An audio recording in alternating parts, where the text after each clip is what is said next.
La historia de Kaneko reúne una serie de notas y reportajes realizados a su protagonista, la señora Kaneko Ikeda. En sus páginas, Kaneko nos brinda recuerdos y reflexiones sobre la vida y acerca de sus desafíos como madre de 3 hijos y esposa de Daisaku Ikeda, presidente de la Soka Gakkai Internacional.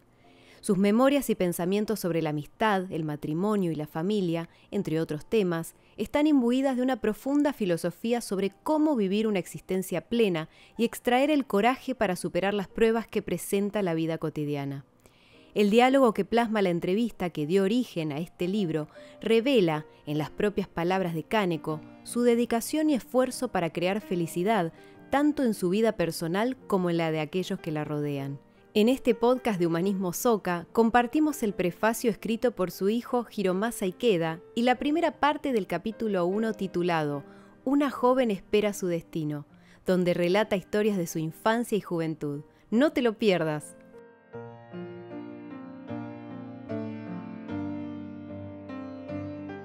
Amo a mi madre y amo su forma de vivir, siempre con actitud sincera, honesta y dedicada a cumplir con integridad su misión en la vida. Ella es para mí una mujer corriente que da ejemplo de grandeza. Jamás, ni una sola vez, recuerdo que nos haya levantado la voz a mí o a mis hermanos. Lo que sí recuerdo es su sonrisa permanente en cualquier situación. Creo que no hay adversidad que pueda vencer a una mujer como mi madre. Ha resistido toda clase de tormentas sin flaquear y siempre ha avanzado con entereza y valentía. Qué profundas han de ser las convicciones que sostienen su sonrisa y qué poderosa ha de ser la esperanza que apuntala su corazón. Lo que puedo comentar es lo mismo que muchos amigos del mundo han dicho sobre ella. Su hermosa sonrisa me ha alentado enormemente. La primera edición de este libro se publicó en 2005, pero más de 10 años antes, una prestigiosa revista femenina del Japón, Yufu no Tomo, la amiga del ama de casa, nos había invitado a publicar un libro enfocado en la sonrisa de mi madre.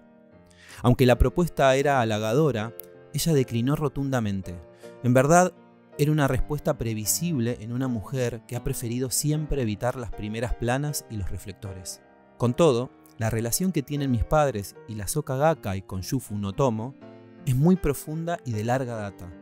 En el verano de 1957, la revista había publicado una nota que reseñaba la vida de Yosei Toda, mentor de mis padres y segundo presidente de la Soka Gakkai y de su esposa. Tiempo después, en el otoño de 1963, publicó la primera entrevista a mi padre, 3 años después de que él asumiera la presidencia de la organización. Desde entonces, Yufu no Tomo ha ofrecido a sus lectores los mensajes de Año Nuevo de mi padre, como así también su diálogo con la escritora Sawako Ariyoshi, además de entrevistas a él y a mi madre. A través de estas iniciativas, el mensaje humanitario de la SGI ha podido llegar a muchas lectoras de esta publicación. Asimismo, el grupo al que pertenece la revista Yufu no Tomo Publishers tuvo a su cargo la publicación de un gran éxito editorial escrito por mi padre sobre las mujeres y de su diálogo con la futuróloga norteamericana Hazel Henderson, titulado La ciudadanía planetaria. Con el paso de los años, mi madre sintió que debíamos expresar nuestro agradecimiento a la revista aceptando sus reiteradas invitaciones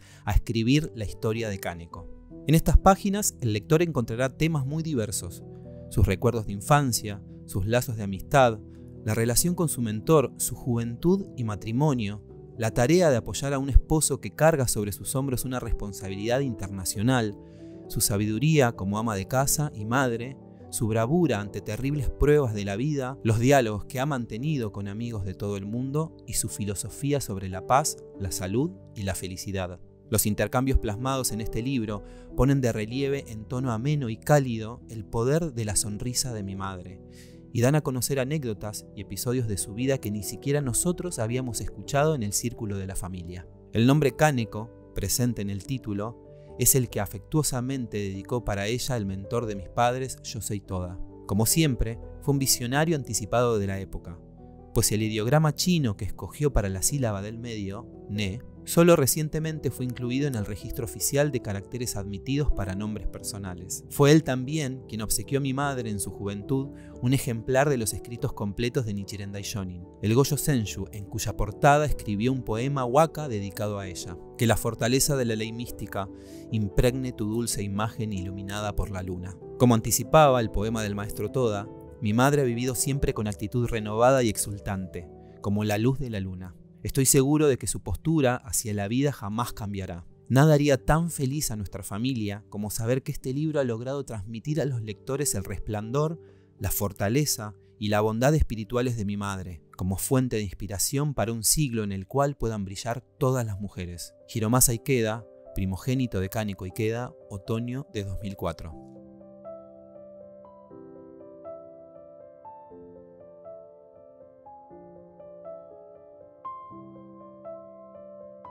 ¿Quién no ha tenido, al menos una vez en la vida, un encuentro de esos que cambian el destino?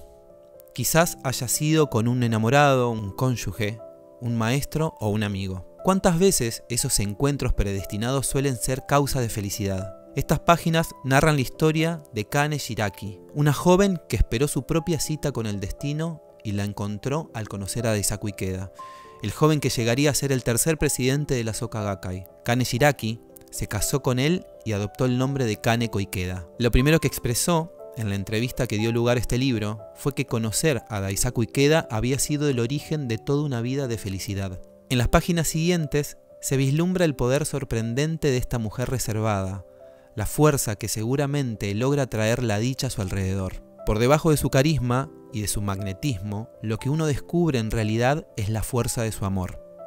Y también el poder del esfuerzo, de la sabiduría y de la personalidad. Todos tenemos en el corazón la capacidad de hallar estas cualidades en los semejantes. Muy a menudo, las cosas importantes existen ocultas bajo un manto de modestia, en lo más simple y cotidiano. En la expresión serena y alegre de Kaneko Ikeda, en su agradable sonrisa que infunde felicidad a todos, tal vez se oculta el secreto que todos buscamos, la clave de la buena fortuna. La señora Ikeda nació el 27 de febrero de 1932. Fue la tercera de los 4 hijos que tuvieron Shigeshi y Shizuko Shiraki. La primogénita fue su hermana Yoshi, luego nació Fumio, su hermano mayor, después ella, Kane, y finalmente Yuji, el menor.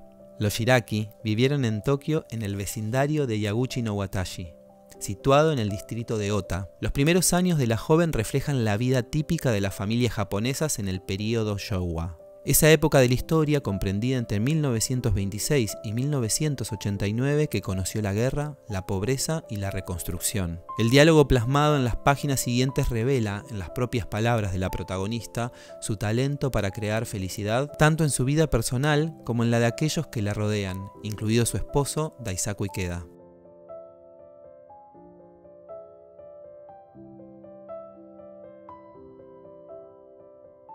¿Cómo era la familia en la cual creció y qué enseñanzas que le brindaron sus padres sigue valorando aún hoy?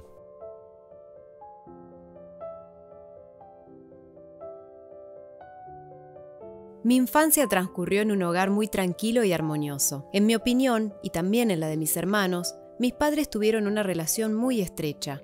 Mi esposo suele comentar que vivir en una familia armoniosa es una experiencia preciada e indispensable para los hijos y también para ambos cónyuges. Mi padre fue un hombre corriente, de carácter serio y entregado a su familia, de modo que pudimos gozar de una vida hogareña sin sobresaltos. Uno de mis recuerdos de infancia es la hora en que mi padre llegaba a casa del trabajo. Tocaba el timbre de la puerta de calle y toda la familia iba hasta la entrada para darle la bienvenida. Probablemente porque me crié con esta costumbre, después de casada seguí recibiendo a mi marido de esta misma manera cada vez que él llegaba a casa. En la época en que mi esposo y yo vivíamos en Kobayashi-cho, en el distrito de Ota, hoy Yaguchi Este, nuestros hijos eran muy pequeños para observar esta costumbre. Pero después, en 1966, nos mudamos a Shinano-machi, en Shijuku. Nuestro hijo mayor, Hiromasa, estaba en primer año de la escuela secundaria. El segundo, Shirohisa, cursaba 6º grado y el tercero, Takahiro, 2º grado. Si los chicos todavía estaban despiertos cuando mi marido regresaba, aunque la casa no era tan grande, yo usaba un intercomunicador que se oía en cada cuarto para avisarles que su padre ya estaba en casa.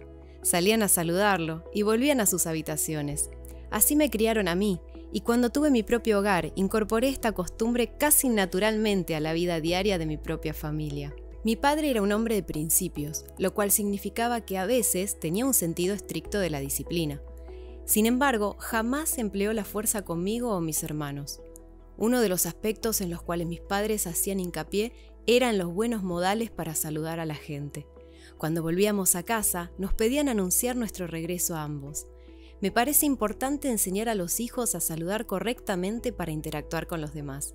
Si los niños incorporan esto a temprana edad, luego les será más fácil desarrollar aptitudes para la comunicación. Posiblemente sea un rasgo típico de la idiosincrasia japonesa, pero aquí tendemos a comenzar los saludos aludiendo al clima o al tiempo. La actitud de observar costumbres que son aceptadas y compartidas por ambas partes revela un corazón considerado y cortés, lo cual, en mi opinión, es tan hermoso como atrayente en un ser humano.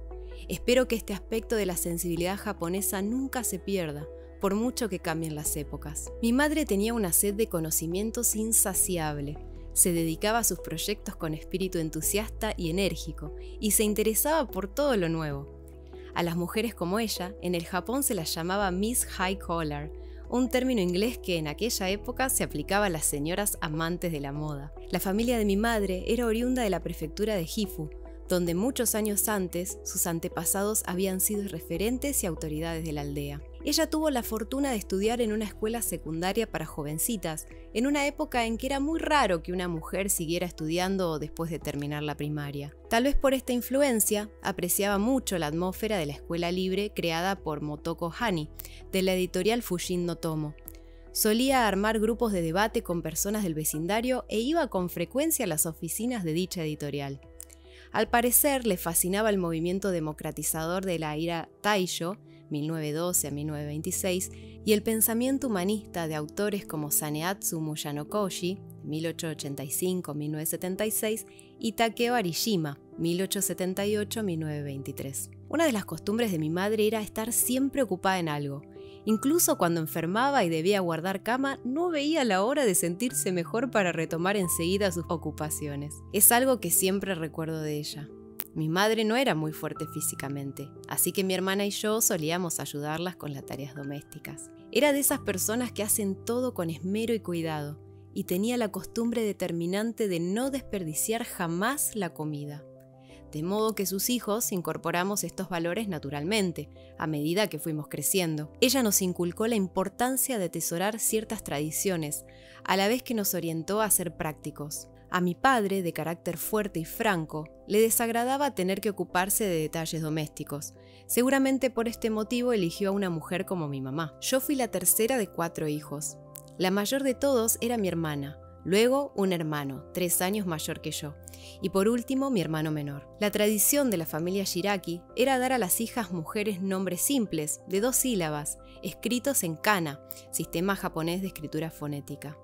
Mi hermana mayor se llamaba Yoshi, y nuestro abuelo eligió para mí el nombre Kane. Cuando me casé, mi mentor Yosei Toda me dedicó un nuevo nombre, Kaneko, y lo escribió con ideogramas chinos, en lo que en esa época se consideraba estilo moderno. Desde entonces decidí llamarme siempre de ese modo.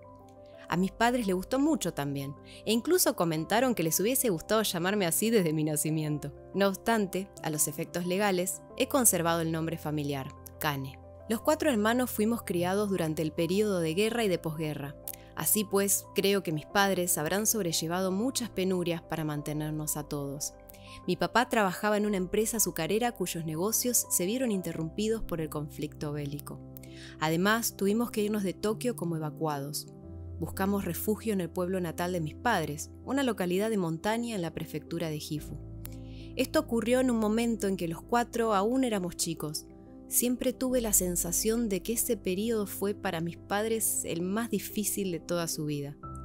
Desde luego, en todas partes del Japón había familias como la nuestra, que debieron sobrellevar verdaderas tragedias a causa de la guerra. Nada causa tanto sufrimiento y desventura a la población como las guerras. Debemos impedir por todos los medios que este horror siga doblegando a la humanidad. La verdad es que admiro a la generación de mis mayores, personas que, expuestas a la injusticia y la indignidad de la guerra, siguieron viviendo y cuidando a los suyos sin perder la esperanza. Por mi propia experiencia como madre, sé lo difícil que es criar a los hijos incluso en tiempos de paz, así que no puedo imaginar lo que habrán tenido que afrontar mis padres. Muchas veces hemos hablado de esto con mi esposo y ambos coincidimos en que, a pesar de las dificultades que entraña criar a los hijos, las lecciones que aprendemos como padres en las circunstancias más adversas resultan ser un tesoro invalorable.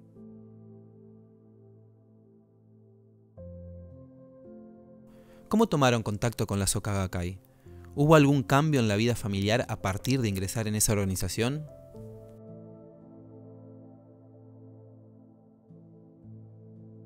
La decisión de sumarnos a la Soka Gakkai fue de mi madre.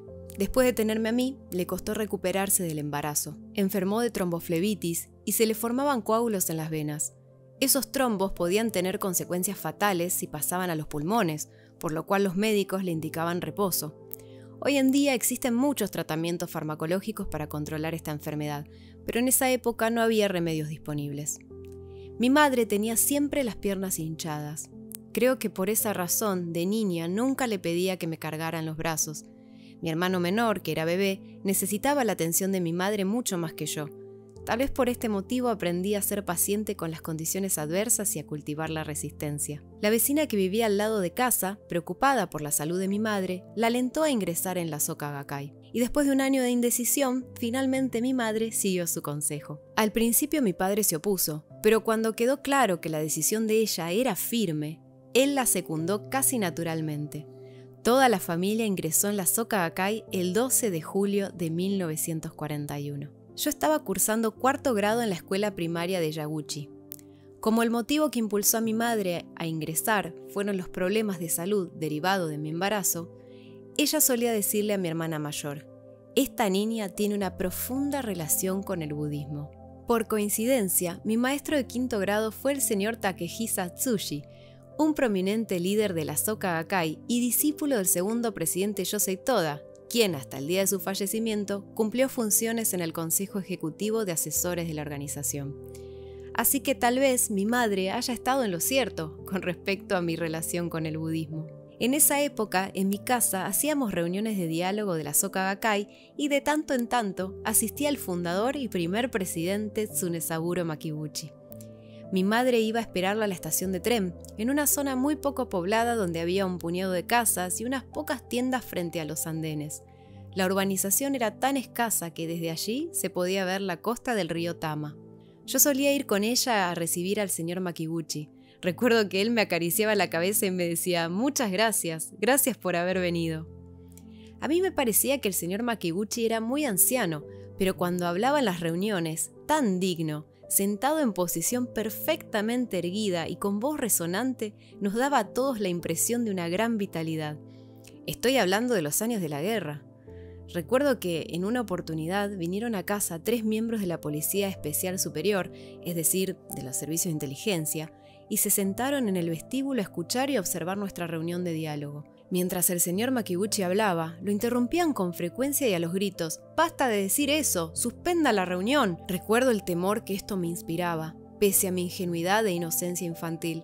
Mi madre me calmaba diciéndome: «El señor Makibuchi dice la verdad, es valiente y tiene firmes convicciones, así que no tenemos por qué temer». Les estoy muy agradecida a mis padres por haberme dado una hermosa familia y una bella vida de hogar. Mi padre era una persona común, pero de sorprendente tolerancia y amplitud mental. Por otro lado, mi madre era muy directa y frontal para expresar sus opiniones. Cuando se convirtió al budismo de la Soka Gakkai, su actitud rigurosa se trasladó a las cuestiones de la fe. Valoro mucho las funciones y los roles que tanto mi padre como mi madre desempeñaron en nuestra familia. Él vivió hasta los 85 años, siempre con fortaleza y vigor. Mi madre, que se recuperó completamente de su enfermedad, se ha comprometido intensamente con las actividades de la Soka Gakkai y ha viajado por todo el país. A sus 95 años y con gran entusiasmo, sigue brindando aliento a los miembros.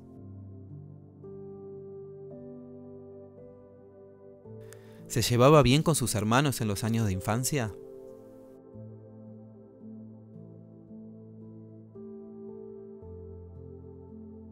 Al ser yo la tercera de 4 hermanos, no ocupaba un lugar muy prominente en la jerarquía familiar de los Shiraki. Mi hermano y mi hermana mayores eran depositarios de grandes expectativas y se los trataba de manera acorde, lo cual reflejaba la propia educación rural de mis padres, regida por valores feudales que todavía seguían prevaleciendo en el interior del país. Pero, si pienso retrospectivamente, creo que esta situación fue una suerte para mí, pues de acuerdo con la tradición japonesa, no recayó en mí la expectativa de atender numerosos vínculos familiares.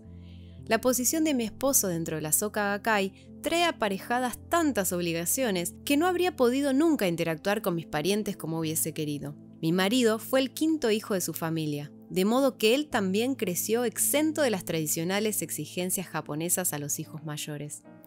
Aunque no he descuidado nunca a mis parientes, mi posición de hija menor me ha liberado, en cierta forma, de muchos deberes. En los momentos en que debía elegir entre algún compromiso familiar y alguna actividad de la Soka Gakkai, podía hacerlo con menos condicionamientos. Mi hermano mayor era competitivo y mi hermana mayor era más bien independiente, así que a menudo terminaban peleando. Yo respetaba muchísimo a mi hermana más grande. Era una alumna sobresaliente y siempre decía lo que pensaba sin vacilar. Yo estaba muy lejos de acercarme a su capacidad. Mi hermano mayor y yo nos llevábamos 3 años, pero congeniábamos bastante. En sus registros escolares se ve que en segundo y tercer grado, durante un trimestre entero, fue presidenta de la clase. Fue vicepresidenta en cuarto grado y nuevamente ocupó esta función un trimestre cada año en quinto y sexto. Al terminar la primaria, fue a una escuela secundaria para señoritas.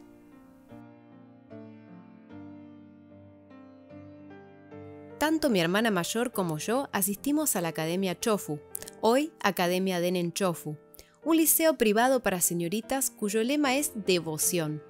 La tradición de la escuela era dar gran importancia a las responsabilidades del alumnado, como mantener limpias las aulas, el auditorio y los baños, y al compañerismo.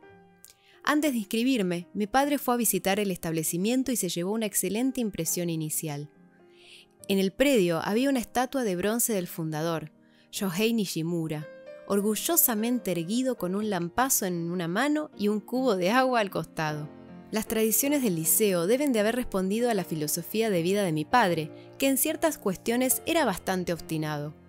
Mi hermana mayor fue la primera en asistir a esa escuela, lo cual podría explicar que quisieran enviarme también a mí, cuando llegó el momento de que yo iniciara los estudios secundarios. Mi suegro también era un hombre muy insistente cuando sentía que tenía la razón en algo, hasta el punto de que todos lo llamaban Don Testarudo. Su filosofía personal era contraria a la guerra, y en este aspecto coincidía mucho con mi padre.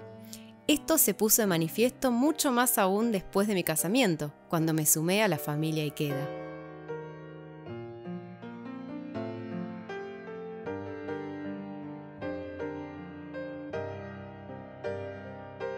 Muchas gracias por haber escuchado este podcast de Humanismo Soka. No te pierdas la segunda parte del primer capítulo de esta inspiradora historia. Nos escuchamos la próxima semana.